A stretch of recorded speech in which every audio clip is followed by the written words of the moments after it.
El funcionamiento del circuito de esta práctica se basa en lenguaje FBD. Lo que tiene que hacer este circuito es que si presionamos el botón P1 se debe encender el motor M1 en sentido horario durante 5 segundos. Si se suelta se apaga, es decir que cuando estoy manteniendo aplastado debe encenderse, pero si no llego a los 5 segundos y suelto se debe apagar de igual manera el motor. Pero si se presiona P2 se debe encender el motor 1, o sea M1 en sentido antihorario durante 5 segundos, y si se suelta se apaga de igual manera. Si se presiona en el orden de P1 P2, en un ciclo de un segundo una luz roja intermitente H1 debe encenderse. Si se presiona P0 se apaga la luz H1. Este vendría a ser el modo número 1. Como nota nos dice que el circuito este modo 1 se puede utilizar tantas veces como sea necesaria. No se debe presionar off para volver a utilizar este modo.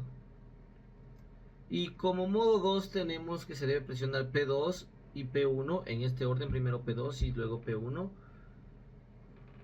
y que luego de 5 segundos se va a encender el motor en sentido horario M1. Durante 5 segundos va a descansar 3 segundos y luego se va a encender el motor nuevamente, pero en sentido antihorario, y va a volver a descansar 3 segundos, y así esto correspondería a un ciclo, y este ciclo debería cumplirse de forma cíclica. Si es que aplastamos el botón P0 el ciclo debería apagarse. Como nota tenemos que si se selecciona el modo 2 este se puede utilizar tantas veces nuevamente como se necesite, y no se debe presionar P off para volver a utilizar este ciclo. Y finalmente tenemos el botón de off, que detiene todo el sistema en cualquier instante y se reinicia todo, y que además permite cambiar entre el modo 1 y el modo 2 o viceversa, y que hay que tomar en cuenta todos los bloqueos. A continuación vamos a ver el funcionamiento de este circuito. Ya, ponga modo 1, señor, off, y modo 1, modo 1. La presión de P1. Quiero ver los tiempos que están contando. No valen más tiempo. Suéltale.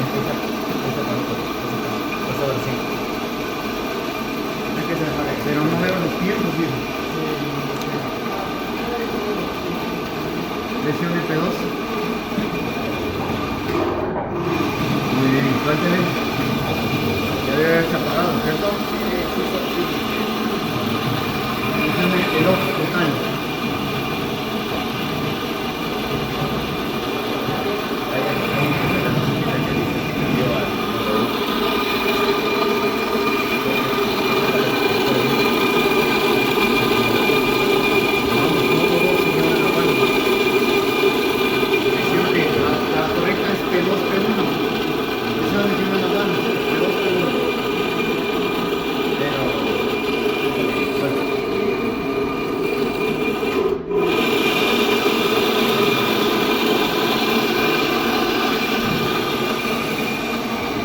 Supone que descansó. El problema es que no prenda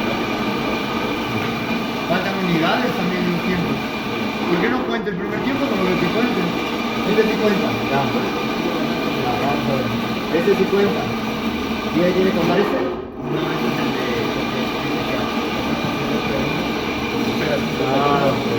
ese es el 5.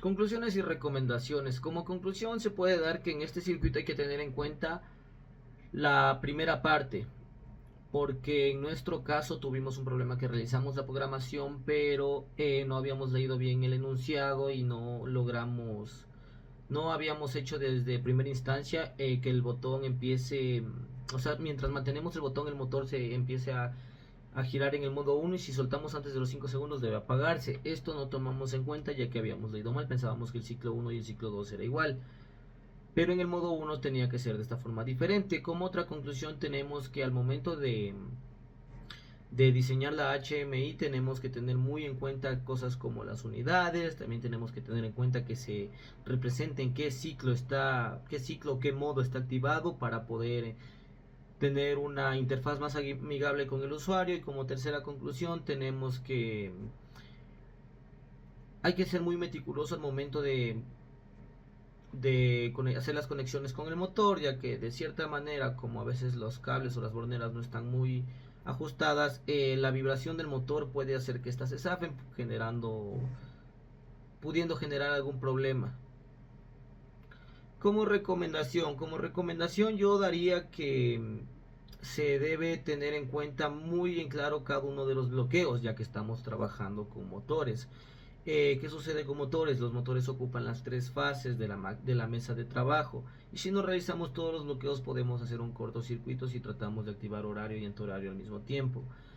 De igual manera, como recomendación se da que siempre se haga la configuración en Y para el arranque de los motores, ya que como se sabe y como hemos visto en materias anteriores, la configuración en Y hace que tenga menos corriente de arranque, lo cual nos puede ayudar a tener una mayor estabilidad al momento de realizar los circuitos.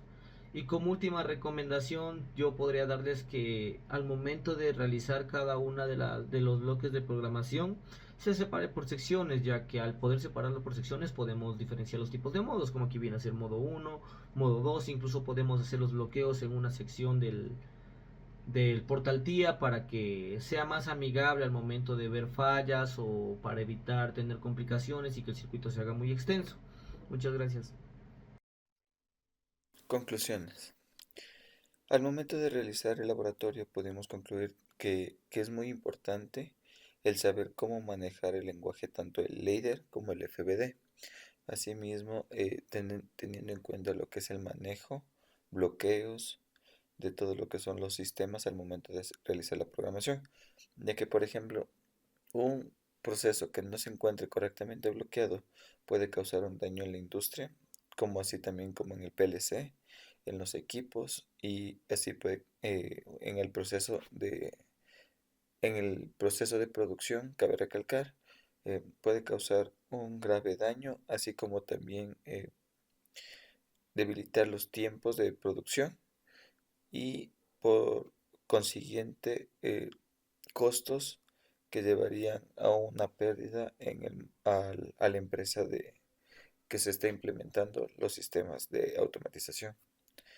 Y recomendaciones. Es recomendable poderle dividir por segmentos todos los procesos independientemente, es decir, para que en cada uno de los segmentos sea una función o una variable dependiendo cómo se puede organizar de una mejor manera para que al momento de que ocurra alguna falla o algún tipo de inconveniente se pueda revisar directamente ya en el segmento, más no ir buscando de uno en uno toda la programación, teniendo en cuenta de que si la programación es muy larga se va a tener un inconveniente al momento de tratar de buscarle. Asimismo, tener en cuenta de que al momento, por ejemplo, en nuestro laboratorio tenemos tres salidas, que es M1 en sentido horario, M1 en sentido antihorario y el H1. Por lo tanto, estas tres salidas se van a utilizar tanto en el modo 1 como en el modo 2, por lo cual es recomendable que solo se existan tres salidas y que existan variables que hagan activar esas tres salidas de forma independiente y que no se encuentren las mismas salidas tanto en el segmento del bloque 1 del modo 1 como en el segmento del modo 2. Es decir, ¿por qué? Porque al momento de que pueda realizarse la acción exista un conflicto, por lo cual no se pueda activar las bobinas de salida o las variables de salida, por lo cual nos va a dar un error y eso afectaría bastante lo que es el programa. La práctica confirma que el lenguaje de programación FBD es una herramienta visual e intuitiva altamente efectiva para este tipo de diseños de algoritmos de control, especialmente para sistemas secuenciales y de automatización discreta. Este lenguaje nos permite simplificar varios pasos para no utilizar el lenguaje ladder, ya que con el lenguaje FBD si se conoce cómo funciona cada herramienta, simplifica mucho y hace la tarea mucho más sencilla, además de simplificar varios pasos y ser más fácil de entender, más fácil de programar. Como recomendaciones para este tipo de prácticas se debe poner especial atención en probar las condiciones de cambio de modos, ejemplo de modo 1 a modo 2 y viceversa. Es crucial la efectividad inmediata de la función OFF bajo cualquier estado del sistema, encendido, temporizado en un ciclo. También se recomienda realizar pruebas de simulación que involucren pulsaciones rápidas o simultáneas en las entradas, para verificar que el sistema no entre en un estado indefinido o inesperado. Esto asegura la confiabilidad de todo el control.